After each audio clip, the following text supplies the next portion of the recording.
classified as 2020-18. And that's it for contract.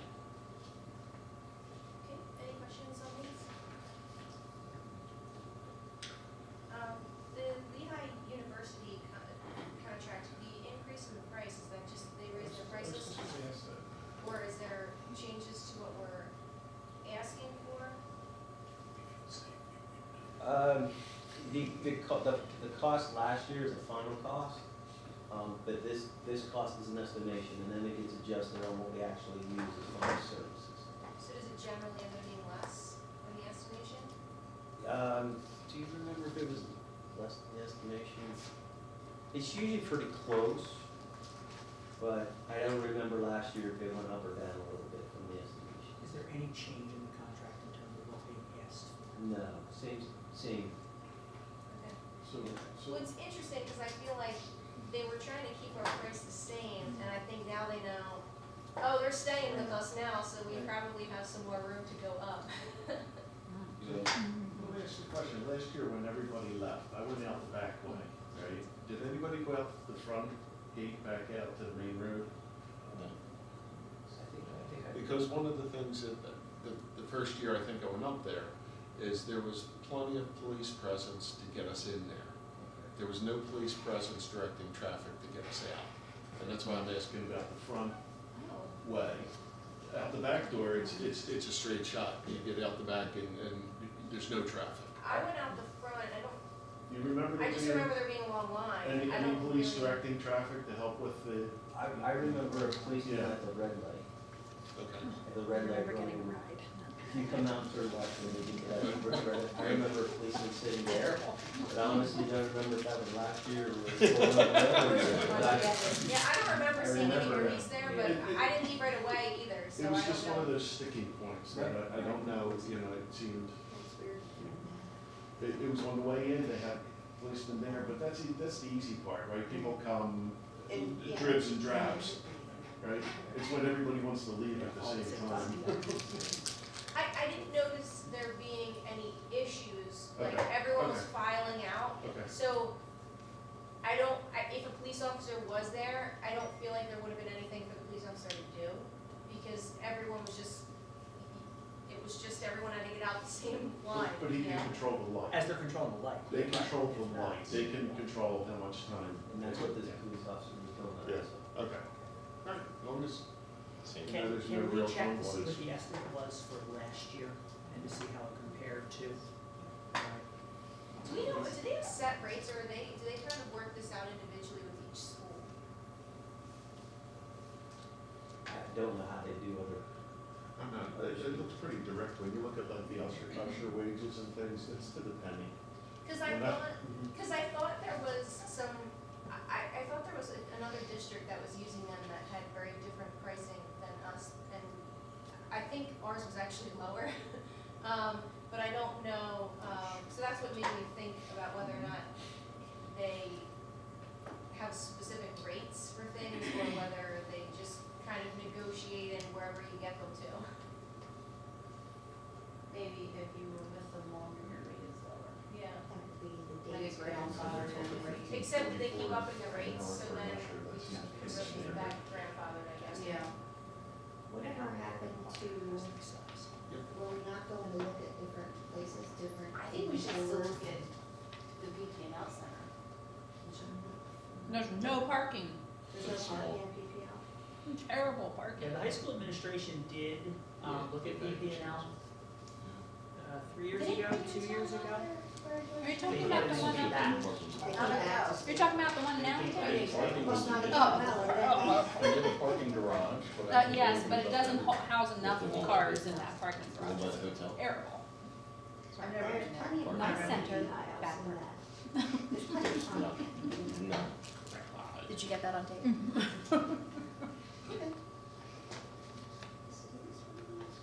Now, as far as since Power School is being upgraded, are there competitors to Power School, or is that still the way to go for all that, and is that something that, like, I know we have a lot of different services that, so far, we haven't been able to combine with one company, but. So, may I answer So Power School has kind of taken over the world. So when it says Power School, it used to be SunGard, so it's eFinance Plus, and it was owned and operated by SunGard, who were taken over by Power School. So Power School is trying to umbrella like a whole like 360 for like all the student, all the application information. So there are other vendors out there, but I think Power School is the one who's trying to integrate it mostly. So they're working on things all the time to try and integrate, you know, the SIS. Now they're talking that they might be able to integrate the SIS with like the HR system and for staff. And so I think at this point, we're pretty much still with SunGard or Power School. So Does that make sense? are they ever going to combine these things, so you're paying one rate for all of their services, or is? Oh, is that what you're asking? I'm sorry, I didn't understand. No, you answered my first question, it was an additional question. We get a bill for each service, so I don't know if that's part of, because you can purchase them individually. I don't know if that's part of their overall model in the future or not, that I don't know. And this Cognos is the report writer This is- in. correct. This is not a separate service. Correct. And this is for the training to Yes. learn the new system. Correct. It's not the system is part of Power Correct. School. Absolutely, in fact, Cognos is actually an IBM product, so. It's surprising to me that when they're upgrading something, they decide to upgrade it so that you have to pay to train your people to learn it when you already have a contract with them for the service. I mean, you would think that they would train you since they're the ones deciding to upgrade it. That, I guess that kind of rubs me the wrong way. What we Yeah. did the IT business model. I think that's pretty much across the That's board. how it works. That's the way they But make should- their money. I mean, shouldn't that be, because we're within a contract with them, right? And so if they decide to upgrade Yeah. within that contract, you would think Yeah, that- probably they're that's then, somewhere they're part then somewhat contract. violating that, like, They're not. they're changing it while you're within the contract, and then for you to continue using something you already agreed you're going to pay for, you have to pay for the professional development to go and the changes that they make. Yeah. So. Point well taken. But, That's the IT world. Yeah, that's what it is. We're not gonna provide support for that anymore. Maybe it's upgraded. and you wanna know how to use it? Oh, now you wanna know how to use it. There is a fee, it's small. So, Doug, It's like blackmail, you know? would it be helpful to some of the newer board members to know what's included in what Power School is and what is included in that? Which of our data? very helpful. Can you give? I think I had done that at one point for you. 2-minute overview? Oh, just Yeah. right now? Yeah, for these guys, what do we have housed in Power School? So Power School started out with just being our student information system. Right. So, and that's everything to do with the student. Then we also have, the registration system is also now owned by Power School, it used to be InfoSnap. We do, the business and the HR, used to be SunGard, yeah, that is now Power School, catching my drift here, right? And, what's the other piece, is the performance, what else? Is it performance? What is it out of HR when we, it's the evaluation Talent Ed. piece, Talent Ed, thank you. Talent Ed is now Power School, so that's the, professional, evaluation, so teacher evaluations. And they also now own the piece of Talent Ed for applications as well. So yeah, so they own a lot. They're talking about, so they're talking about integrating a lot of it, so in other words, because they were separate systems, there was some duplicate data entry. So now they're working on, if you apply for a job and you get that job, so your information's already in, so it should come right into the HR system then. So integrations like that. Now, when they keep buying these other companies, how do their rates compare to what the rates were before they bought the company? Are they keeping them about the They same? keep them safe, they're keeping them the same. Are they charging us an integration fee like? No, there is no, that they're not charging us, no, no. it isn't. Sounds like the what? The contract is done, then they can change the rates. For now. For now. It's for now. All right, Okay. any other questions No. on these? So, thank you.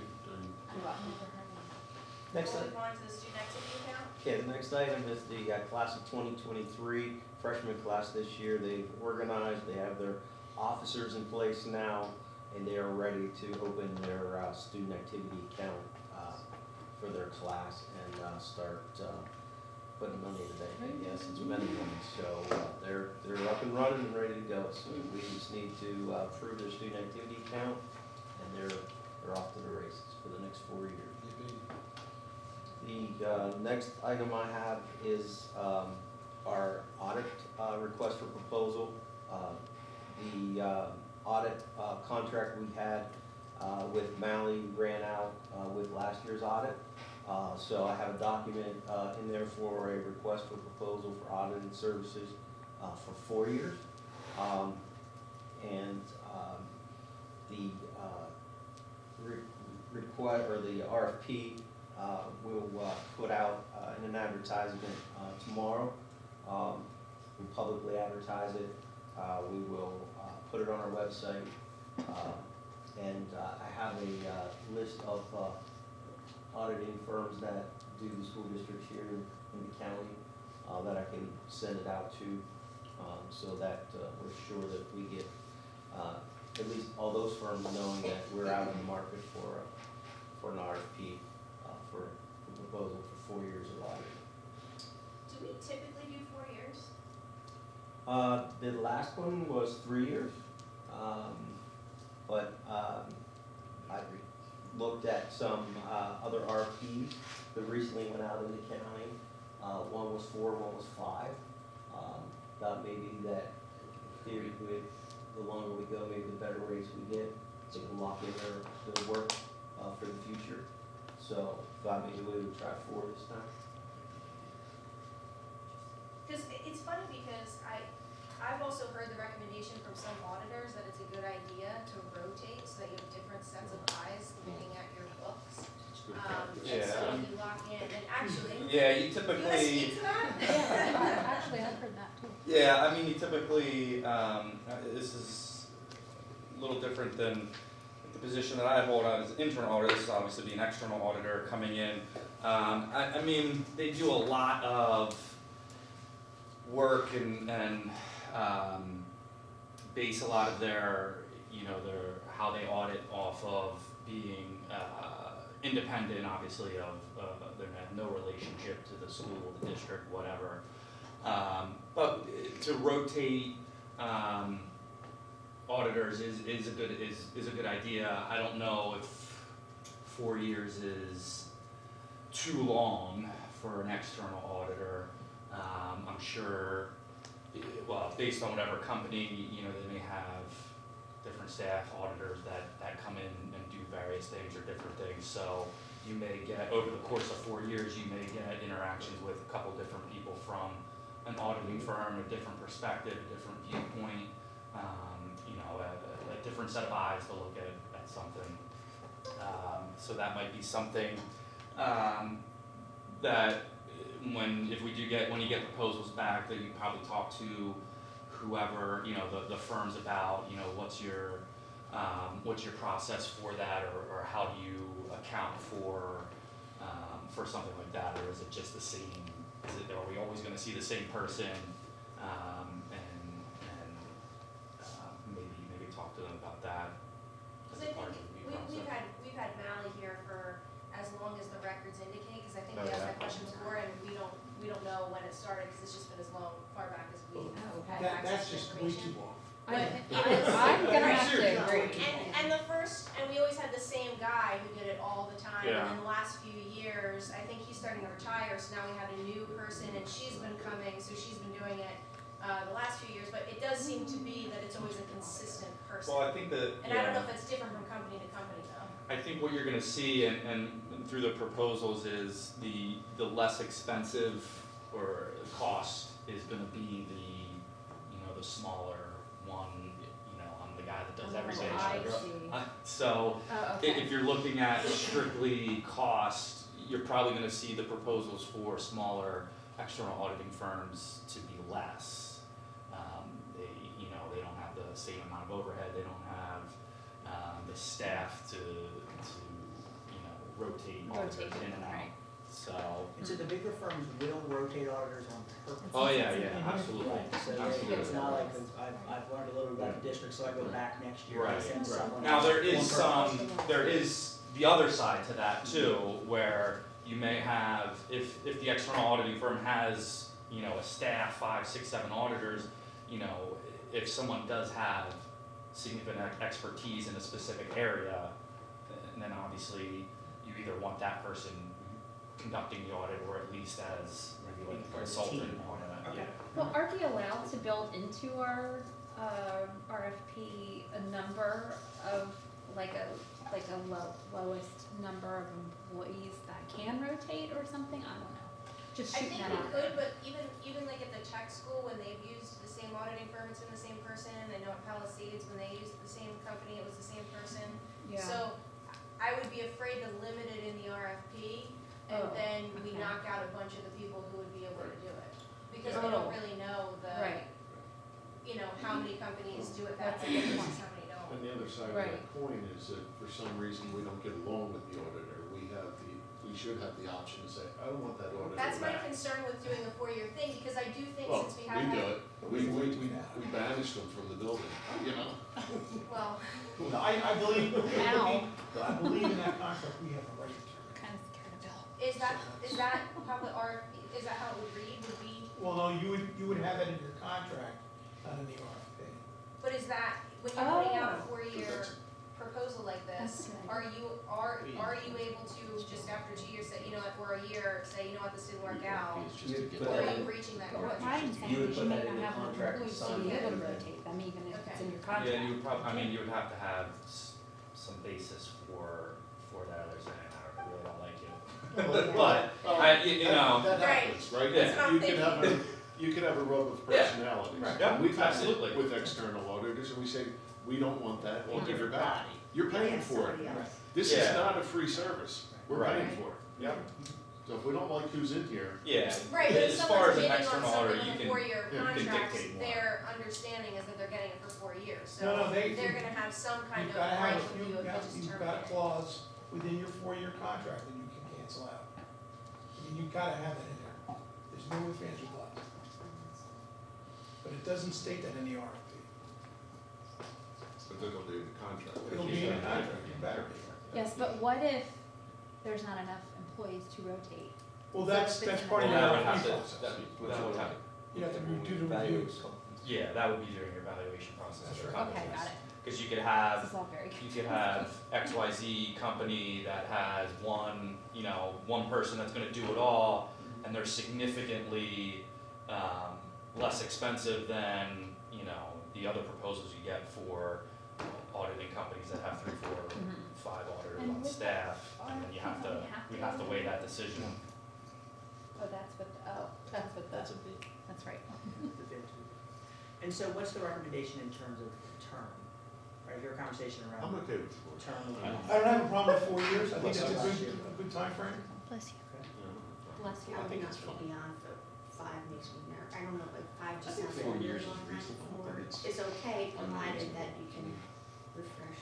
Who wants to It's- read Yeah, this? I Reads think every 4 year. years for an external auditing company is good, because it's gonna take some time To build their rapport. to build up a relationship. So if you're talking about, you have this, you might be worried about the same person getting blind to some of the things, or, just missing it because he has some relationship with the district.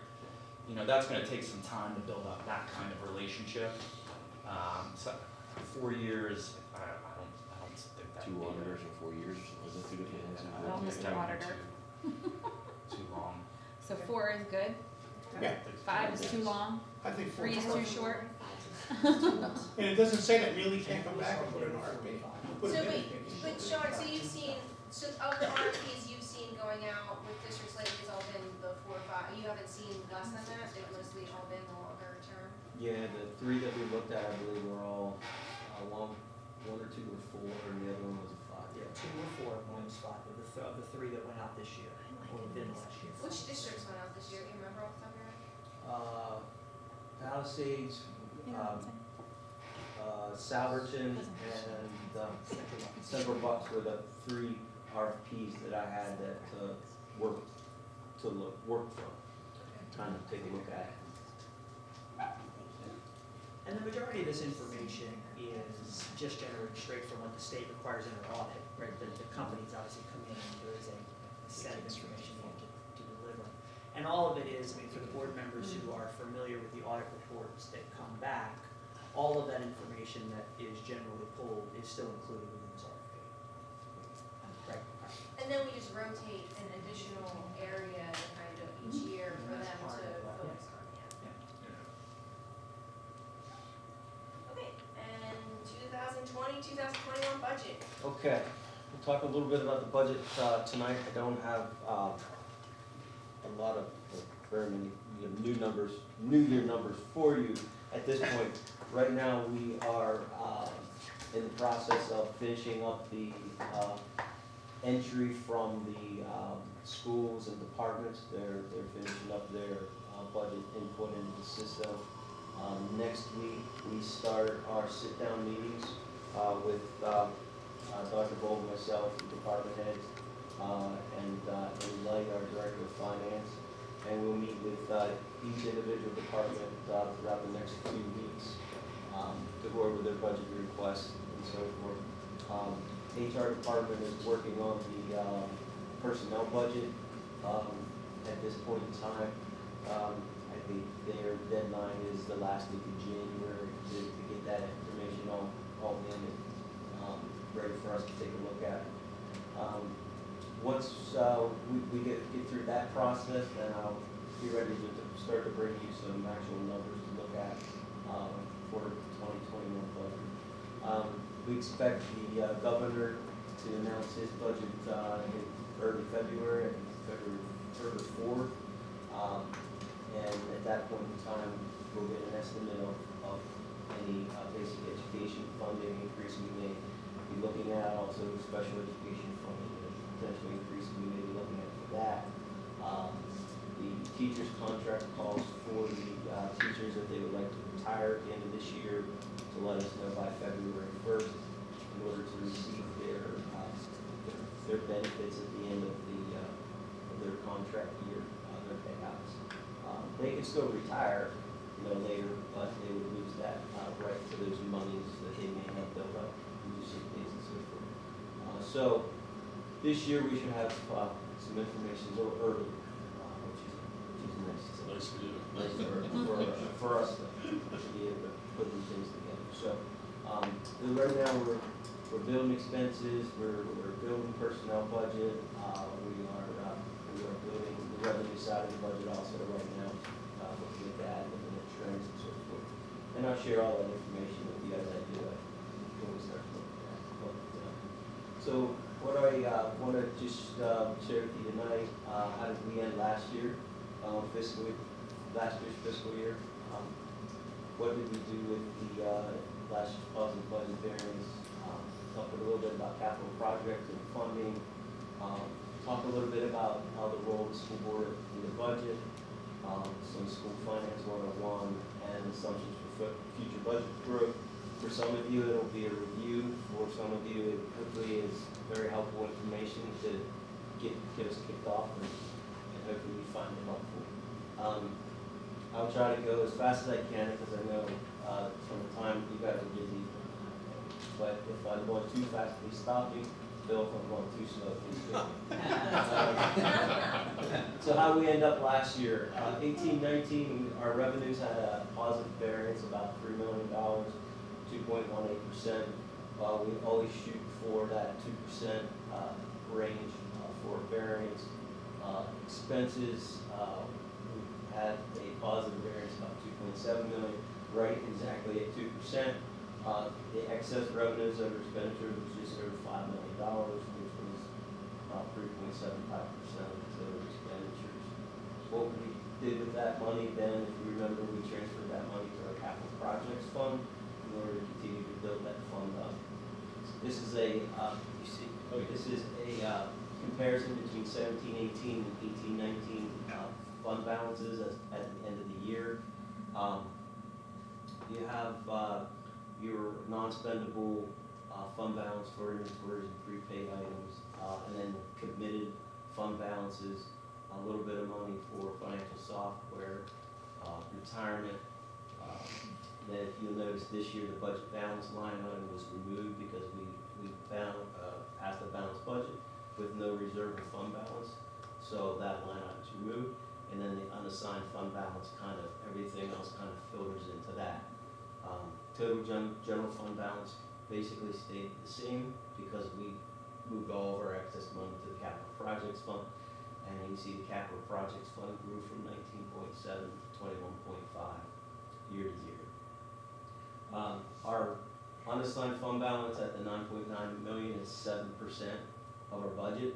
We're limited to 8% by the Department of Education. So we have a healthy unassigned fund balance, but we still have room that we could grow that if we wish to. We're not near the limit yet. And what is there's a range, a recommendation range too. What is that range? Can